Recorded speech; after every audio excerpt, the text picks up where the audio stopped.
मैं आपको पूरी आइसोमेरिज्म समझाने नहीं आया हूं। वो तो मैं आपको जब रेगुलर क्लास लूंगा तब बताऊंगा।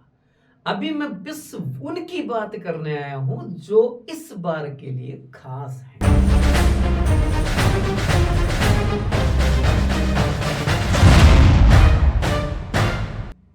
हेलो स्टूडेंट्स, नमस्कार।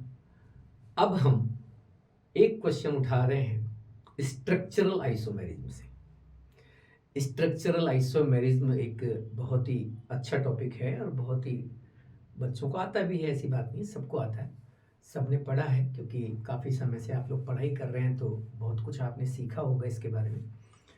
तो स्ट्रक्चरल आइसोमेरिज्म से इस बार किस टाइप का क्वेश्चन बनने के चांस हैं, कौन से क्वेश्चन का इस बार नीट में आने का चांस बन रहा है, मैं लेके चलता हूं आपको उस क्वेश्चन के बाद। साइक्लोब्यूटेन, ये दो स्ट्रक्चर मिल गए। इसका नाम है ब्यूट-टू-इन, आप इसे टू ब्यूटीन भी कह सकते हैं, और इसका नाम है साइक्लोब्यूटेन। काइंड फॉर इंफॉर्मेशन, दोनों का फॉर्मूला C4H8 है, इसका भी और इसका भी। अब चूंकि दोनों का जनरल फॉर्मूला भी सेम है, मॉलिक्यूलर फॉर्मूला भी सेम है, CnH2n is the general formula of both compound. It means when molecular formula are same and properties and structures are different, then the compounds are known as isomers. तो यहाँ भी ये दोनों isomer हैं, लेकिन बात ये आती है कि आइसोमर ये कौन से हैं, और इसी पे बेस्ड क्वेश्चन बनता है कि what is the relation between both structure या both isomers के बीच का रिलेशन बताइए। तो स्ट्रक्चर आपके सामने इस तरह से पूछी रखी जाएंगी। अब वो किसी भी आइसोमेरिज्म से हो सकती है, जैसे स्ट्रक्चर में चेन आइसोमेरिज्म से हो सकती है, वो पोजीशन से हो सकती है, वो मेटामेरिज्म से हो सकती है, वो रिंग चेन आइसोमेरिज्म या फंक्शनल ग्रुप आइसोमेरिज्म से, वो कहीं से भी हो सकती है। लेकिन मैं जो बता रहा हूं उन्हें आप अच्छे से याद रखना। कौन कौन से क्वेश्चन ज्यादा चांस रखते हैं इस बार के लिए, मैं बता रहा हूं आपको इस क्वेश्चन के बारे में। अब आपको ऑप्शन पे फोकस करना है। मान लीजिए ये क्वेश्चन आपको मिल गया और आपको ऑप्शन दे दिए गए। पहला option, both are functional isomers. Second option, both are chain isomer. Third option, तीसरे नंबर पे ऑप्शन आपको दे दिया गया टोटोमर्स, और फोर्थ नंबर का ऑप्शन आपको दिया गया है, मान लीजिए पोजीशन आइसोमर। ऐसे आपको चार ऑप्शन मिले। ऐसी सिचुएशन में आपको क्या करना है? अगर ऑप्शन ऐसे आ जाते हैं तब आपको क्या करना है? अब मैं इसी क्वेश्चन की दूसरे ऑप्शन लिख रहा हूं, रिंग चेन आइसोमर्स, दूसरा ऑप्शन चेन आइसोमर्स, तीसरा ऑप्शन टोटोमर्स, और चौथा ऑप्शन है पोजीशन आइसोमर्स। अब इसी क्वेश्चन के मैं और दूसरे ऑप्शन दे रहा हूं। अगर ऑप्शन ऐसे आए तो क्या करना है, ऐसे आए तो क्या करना है, और अगर ऑप्शन ऐसे आते तो क्या करते? पहला ऑप्शन RCI, दूसरा option functional isomerism isomers, number 3 पर है बोथ, और नंबर 4 पर है पोजीशन आइसोमर्स। अगर आपको ऑप्शन ऐसे मिलते तो आप क्या करते? पहला ऑप्शन है रिंग चेन आइसोमर्स, दूसरा ऑप्शन है फंक्शनल आइसोमर्स, तीसरा ऑप्शन है चेन आइसोमर, चौथा ऑप्शन है पोजीशन आइसोमर। एक ही क्वेश्चन चार तरह के ऑप्शन के साथ। क्वेश्चन यही है, what is the relation between both structure, लेकिन सारे टाइम अलग अलग ऑप्शंस दिए हैं। अब यहां आपको ऑप्शन के अकॉर्डिंग आंसर देना है। देखो बच्चों, जब एक स्ट्रक्चर ओपन होती है, ओपन चेन, और दूसरी स्ट्रक्चर साइक्लिक होती है, मतलब क्लोज चेन, तो ओपन चेन और क्लोज चेन के बीच का रिलेशन आता है ring chain isomerism. Ring ring chain isomers, ring chain isomers, ये इसका आप आंसर दे सकते हैं। अब कहां क्या देना है वो मैं बता रहा हूं। यहां 4 कार्बन में एक डबल बॉन्ड है, पाई बॉन्ड है, और यहां वो पाई बॉन्ड ब्रेक होके साइकिल में कन्वर्ट हुआ है। जब भी एक पाई बॉन्ड हो किसी स्ट्रक्चर के अंदर और वो पाई बॉन्ड दूसरे मॉलिक्यूल या दूसरी स्ट्रक्चर में एक साइकिल में कन्वर्ट हो रहा हो, तो फिर समझ लेना उनके बीच एक और रिलेशन जनरेट होता है जिसे कहते हैं फंक्शनल आइसोमर्स। बात ये आती है कि डबल बॉन्ड है यहां और यहां सब सिंगल हो गए, ये ओपन चेन है और यहां पूरी चेन क्लोज हो गई, तो क्या एक ओपन चेन और एक क्लोज चेन के बीच, यानी एक पाई बॉन्ड और एक साइकिल के बीच में फंक्शनल आइसोमेरिज्म का रिलेशन होता है? बिल्कुल होता है। इन दोनों के बीच में रिलेशन Fi का भी है और इन दोनों के बीच में रिलेशन RCI का भी है। ये दोनों एक दूसरे के फंक्शनल आइसोमर्स भी हैं और ये दोनों एक दूसरे के रिंग चेन आइसोमर्स भी हैं। अब सवाल पैदा होता है कि मुझे क्या करना है साहब? ऑप्शन ऐसे आए तो क्या करूं, ऐसे आए तो क्या करूं, और ऐसे आए तो क्या करूं? ये है मेन बात जो समझने की है। बच्चों, RCI is the special type of FI। RCI यानी रिंग चेन आइसोमर भी एक तरह के फंक्शनल आइसोमर्स ही होते हैं, यानी कि ring chain isomerism functional isomerism से निकली हुई है।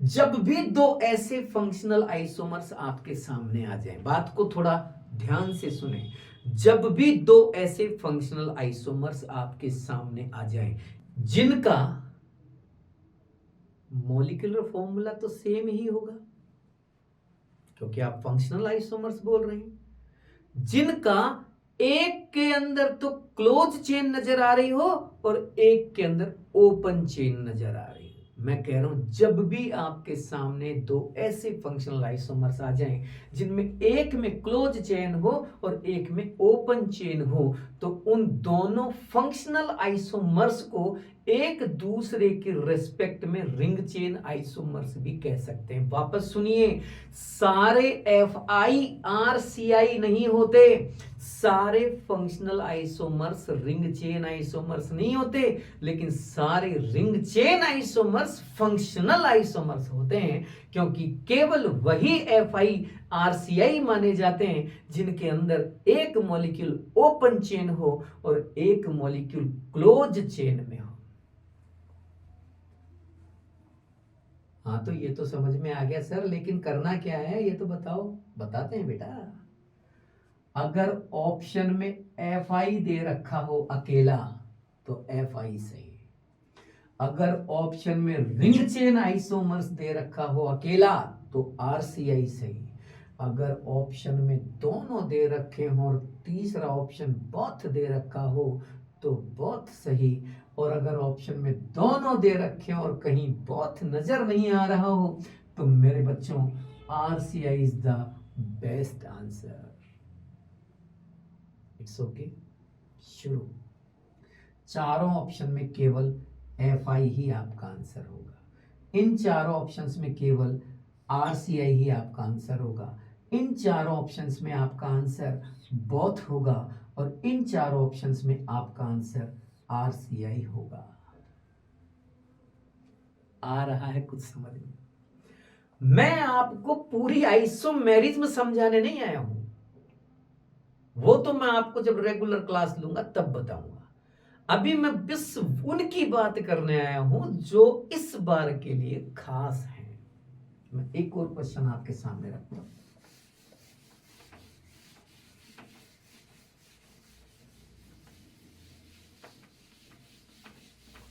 एक क्वेश्चन, आपको 2-3 स्ट्रक्चर मिलेंगे, 2-3 स्ट्रक्चर, और उनका रिलेशन पूछा जाएगा। ये बेंजीन रिंग है और ये मैंने CH3 लगा दिया, फिर से ये बेंजीन रिंग है और ये मैंने एक CH3 ऊपर एक CH3 नीचे लगा दिया, और पूछा what is the relation between first and second, first and third, first and fourth, second and third, second and fourth, third and fourth. क्या आप समझ रहे हैं मैं क्या कह रहा हूं? एक को फर्स्ट मान रखा है, एक को सेकंड, एक को थर्ड और एक को फोर्थ मान रखा है, और पूछा जा रहा है कि इनके बीच का रिलेशन क्या है।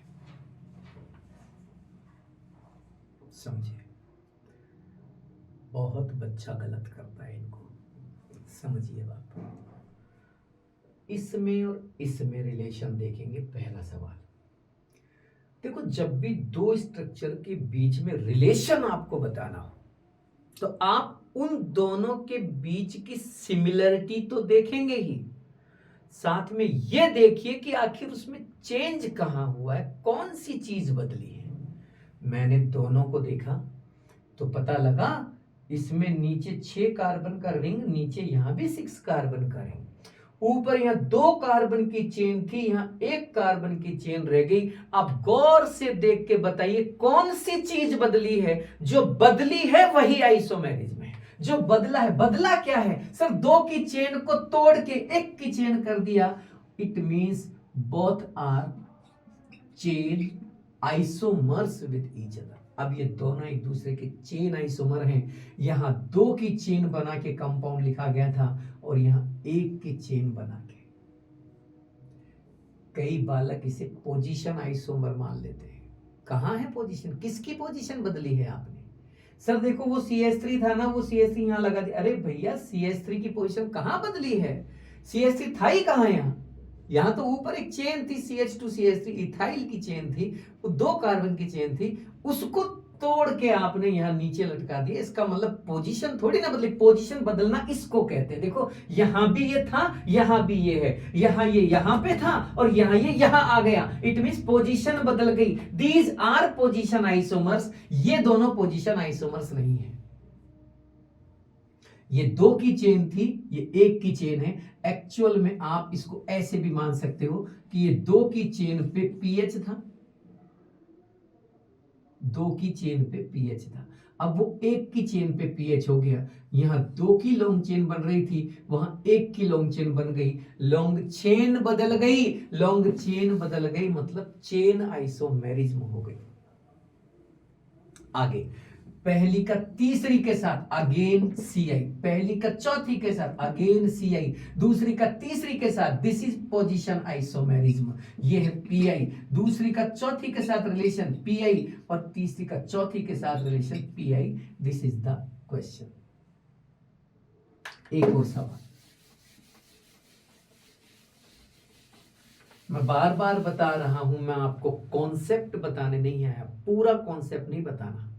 मैं सिर्फ उन क्वेश्चंस के कॉन्सेप्ट और आंसर और तरीके बताने वाला हूं जो इस साल के लिए इंपॉर्टेंट है। It's okay. अगला सवाल 1 2 3 4 1 2 3 4 1 2 3 4। गौर से देखिए, तीनों के तीनों ब्यूटीन है। ये भी ब्यूटीन, ये भी ब्यूटीन, वो भी ब्यूटीन। ये अल्फा ब्यूटाइलिन, ये बीटा ब्यूटाइलिन, ये आइसोब्यूटाइलिन। अल्फा ब्यूटाइलिन जिसे आप 1 ब्यूटीन भी कह सकते हैं या ब्यूट 1 इन भी कह सकते हैं।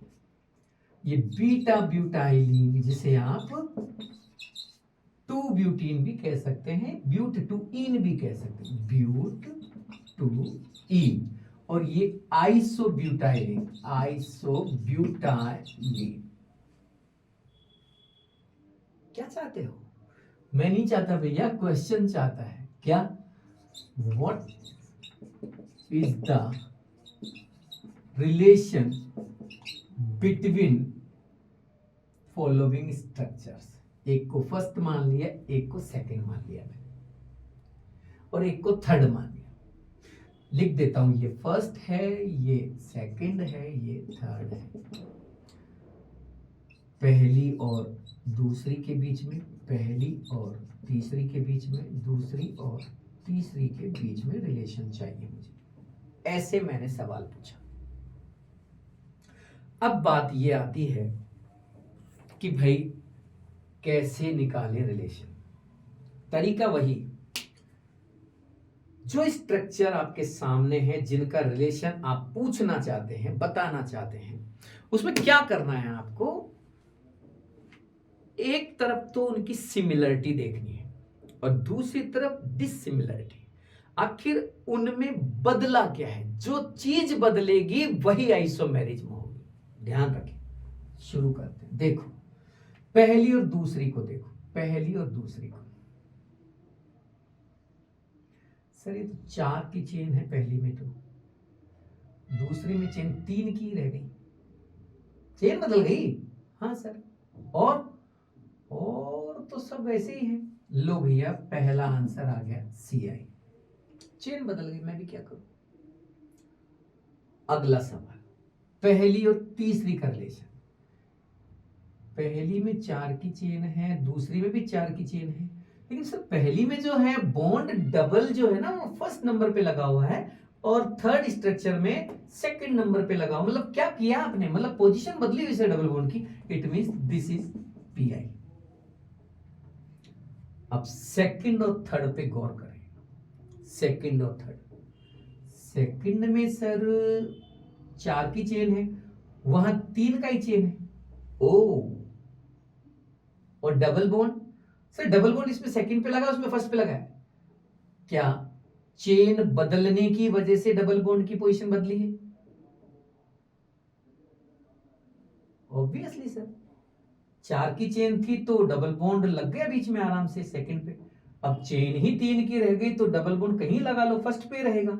It means major problem, major change क्या आया? मेजर चेंज तो सर चेन बदली है, डबल बॉन्ड तो वो मजबूरी में बदल गई पोजीशन। तो जब डबल बॉन्ड की पोजीशन या किसी की पोजीशन किसी मजबूरी में बदल जाती है तो फिर वो पोजीशन आइसोमर नहीं होगा। ये दोनों एक दूसरे के चेन आइसोमर ही काउंट किए जाएंगे, ना कि positional isomers. Any doubt? Next question.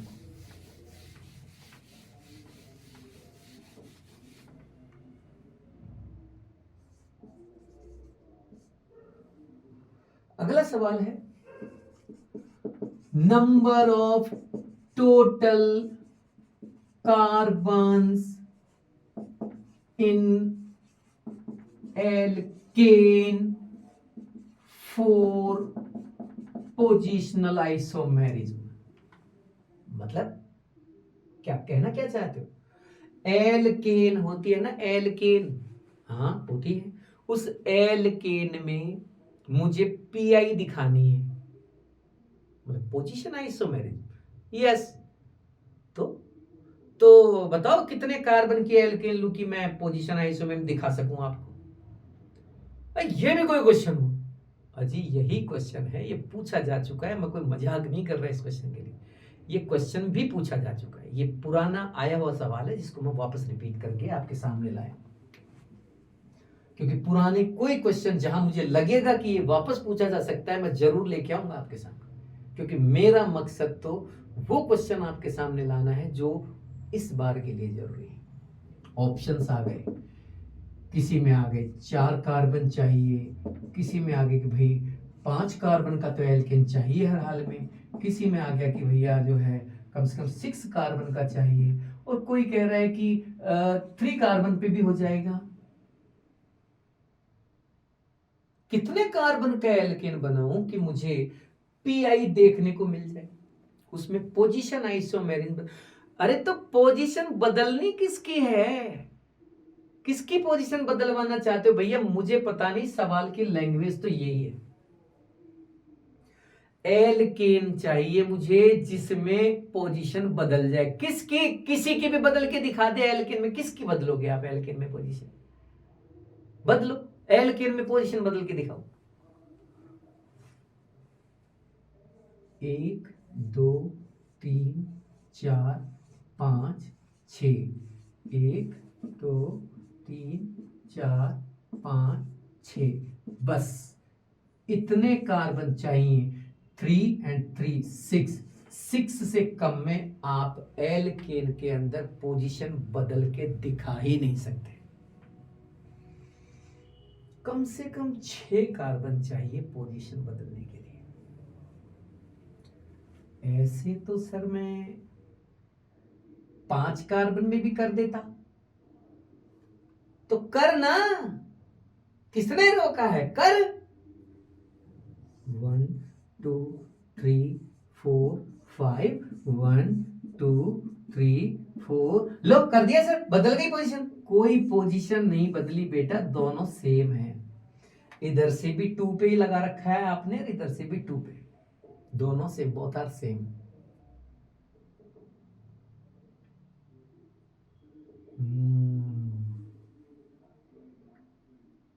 तो मतलब किसी की भी पोजीशन बदलने के लिए एल्केन के लिए मुझे 6 कार्बन चाहिए, ताकि मैं 5 कार्बन की चेन बना के 6ठे कार्बन की पोजीशन को चेन में बदल सकूं। इससे कम में नहीं दिखेगा।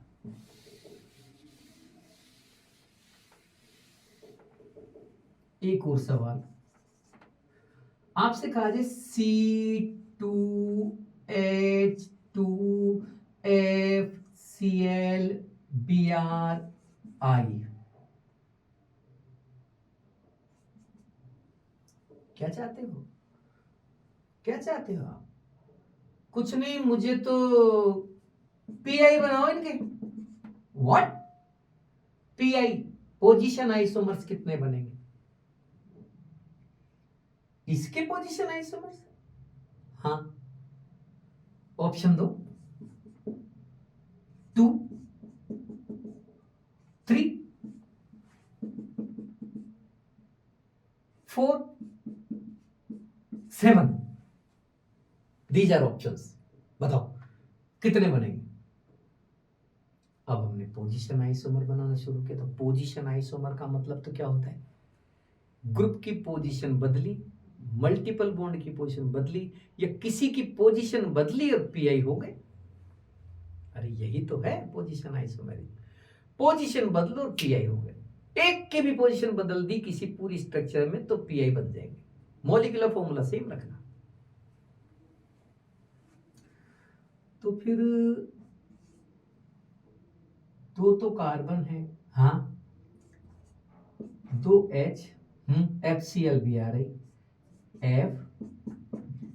FClBrI। अब मैं H हटा के डायरेक्ट लिख रहा हूं, ClFBrI, Br FClI, I FClBr, FClBrI। H लगा सकते हो, देखो H भी है ना, तो आप चाहो तो लगा लो। CH FBr ClI,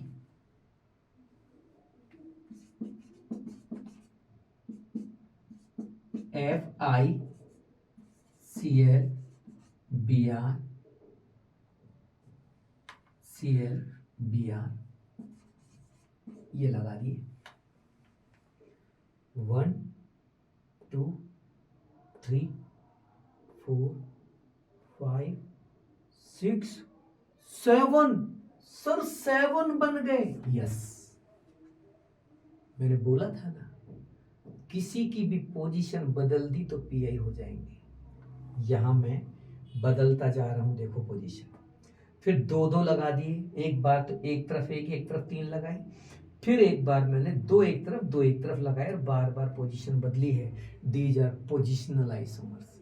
what is the relation between both structure? आपके सामने स्ट्रक्चर आएगी CH3CH2 CONH2 CH3CONH क्या चाहते हो? रिलेशन चाहिए दोनों के बीच का। आप देखिए बेटा, दोनों का मॉलिक्यूलर फॉर्मूला सेम है, 1 2 3 1 2 3 है ना?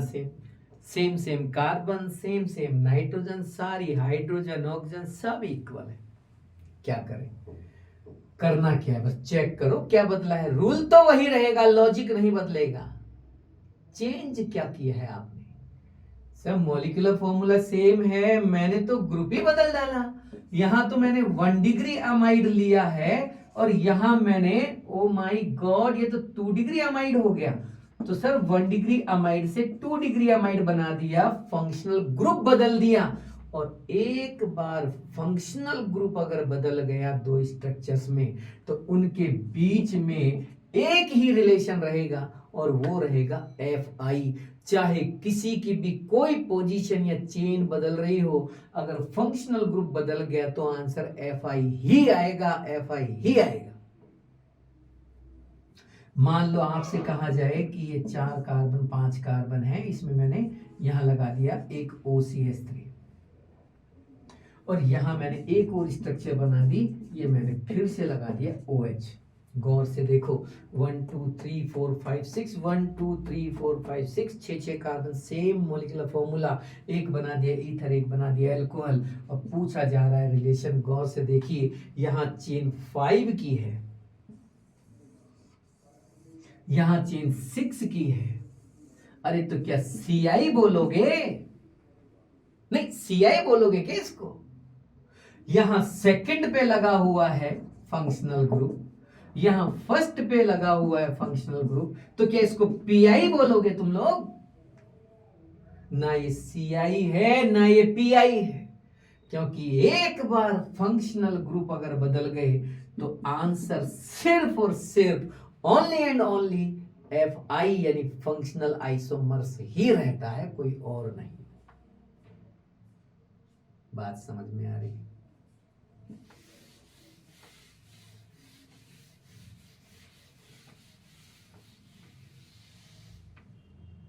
कुछ फंक्शनल आइसोमर्स के सेट्स बताता हूं आपको।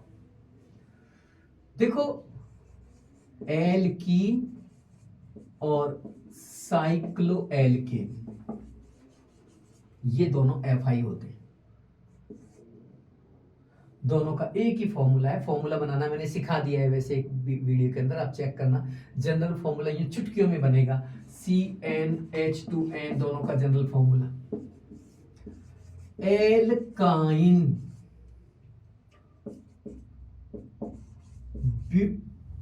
एल का डाइईन, एल का डाइईन, साइक्लोएल्कीन, बाईसाइक्लो, स्पायरो, सबका एक ही फॉर्मूला है, CnH2n-2। ये सब के सब एक दूसरे के Fi माने जाते हैं। अल्कोहल, ईथर, ये दोनों एक दूसरे के Fi माने जाते हैं। एल्डिहाइड, कीटोन, अनसैचुरेट अल्कोहल, अनसैचुरेट का मतलब डबल बॉन्ड लगा देना एक चेन में, कार्बन में कहीं भी। Unsaturate ether, cyclic alcohol, cyclic ether, ये सब के सब एक दूसरे के एफ आई है, सबका एक ही फॉर्मूला CnH2n+2O। ध्यान से सुनो, ये सारे जनरल फॉर्मूला बनाना सिखाया है मैंने एक वीडियो में, आप चेक कर सकते हैं। आप जनरल फॉर्मूला को रटने की जरूरत नहीं है, क्योंकि पूछे जाते हैं कई बार। आपसे पूछ ले कि साइक्लिक एल्कोहल का जनरल फॉर्मूला बताइए, तो आप कैसे बताएंगे? बनाना सीखो, इनको बता रखा है एक वीडियो में, चेक करना। ये सब क्या है? एफ आई है। Carboxylic acid, carboxylic acid, ester, Easter,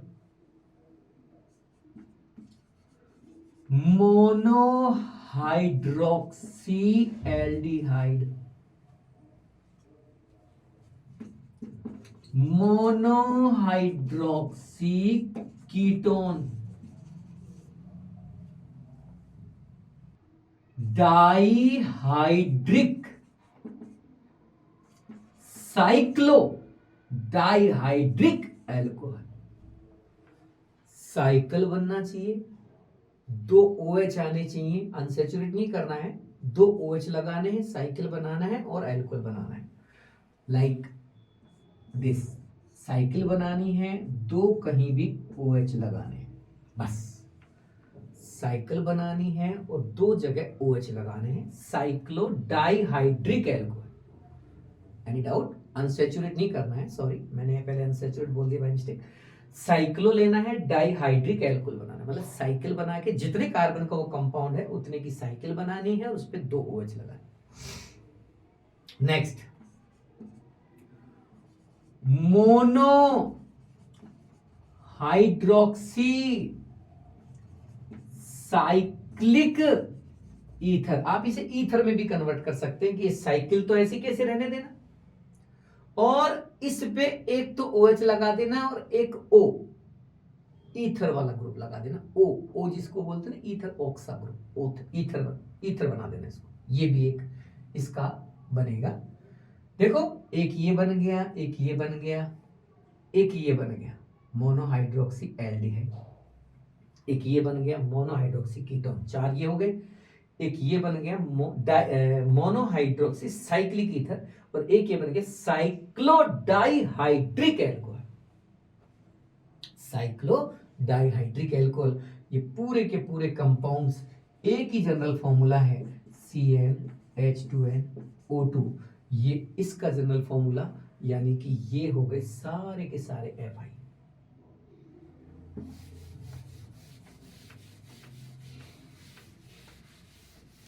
next, number 6, 1 degree amine, 2 degree amine और 3 डिग्री अमाइन, ये सब के सब एफ आई है। सबका formula CnH2n+3n। Next, 1 degree amide, amide, 2 degree amide, 3 degree amide, amide, amide, oxime, oxime, nitroso, ये सब के सब एफ आई हैं। ये है 1 degree amine, 2 degree amine, 3 degree amine. ये है 1 डिग्री एमाइड, ये 2 डिग्री एमाइड, ये 3 डिग्री एमाइड। देखो 3 degree, 3 vacancy, 3 degree. Oxime, double bond NOH, oxime, और ये नाइट्रोसो, ये सारे कंपाउंड एक दूसरे के एफ आई। नेक्स्ट, नाइट्रो और नाइट्राइटो, ये भी एक दूसरे के एफ आई माने जाते हैं, ये सब एफ आई है।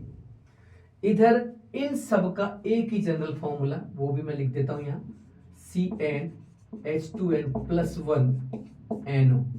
ये सारा फॉर्मूला, ये जो फॉर्मूला इन सब का है, नंबर 7 पे जितने भी है सबका यही फॉर्मूला है। और भी बहुत है, सबको तो मैं क्या लिखूं, जो जरूरी थे वो लिख दिए।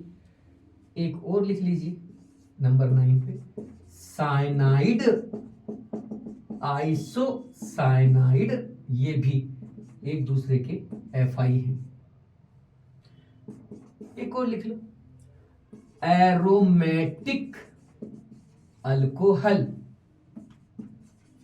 एरोमेटिक ईथर और फिनोलिक कंपाउंड, ये भी सब एक दूसरे के एफआई माने जाते हैं। जैसे एरोमेटिक अल्कोहल का मतलब बेंजीन की रिंग तो हो, लेकिन रिंग से डायरेक्ट OH ना जुड़ा हो, रिंग के ऊपर कोई कार्बन से OH जुड़ा हो, ये अल्कोहल बन गया। और अगर रिंग पे डायरेक्ट कार्बन जुड़ जाएगा ना, वो सॉरी OH जुड़ जाएगा, तो फिर ये फिनोल बन जाएगा बेटा। फिनोल का मतलब फीन पर ऑल, फीन पर डायरेक्ट OH होगा तो फिनोल बोलते हैं। ये फिनोल नहीं है, ये अल्कोहल। ये न्यूट्रल होता है, वो एसिडिक होता है। ये न्यूट्रल है, वो एसिडिक है। एरोमेटिक ईथर, बेंजीन की डब्बी, डब्बी के ऊपर OCH3, ये ईथर हो गया, ये ईथर।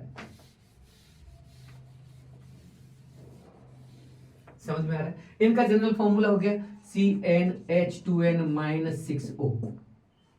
चेक करके देख लो, देखो कितने कार्बन है, 7 कार्बन, 6 रिंग में, एक बाहर, 7 कार्बन। और H गिनो, देखो 1 2 3 4 5 H, तो ये रही, इधर वाली तो हट गई, ये वाली हटी तभी तो CH2 हो जाए, तो ये हट गई, तो 5 तो H रिंग में है, 2 ये रही, एक ये रही, 5 3 8 H है ना, 6 7 कार्बन 8 H, तो 7 कार्बन यहां रखेंगे, तो 7 इंटू 2 14, 14 में से 6 माइनस करो, 14 में 6 माइनस करो, 8H बच जाएगी, यानी कि आपका फॉर्मूला एग्जैक्ट है। वो चेक कर लो भाई, 1 1H 2H 3H 4H 5H, 2 ये रही, एक ये रही, 5 3 8H है ना, तो 8 बन रही है ना उससे। This is the general formula of this compound. तीनों का एक ही जनरल फॉर्मूला। तो ये सारे सेट हैं जिनका इस्तेमाल FI वाले क्वेश्चन में किया जा सकता है। जैसे मान लीजिए मैंने आपसे कहा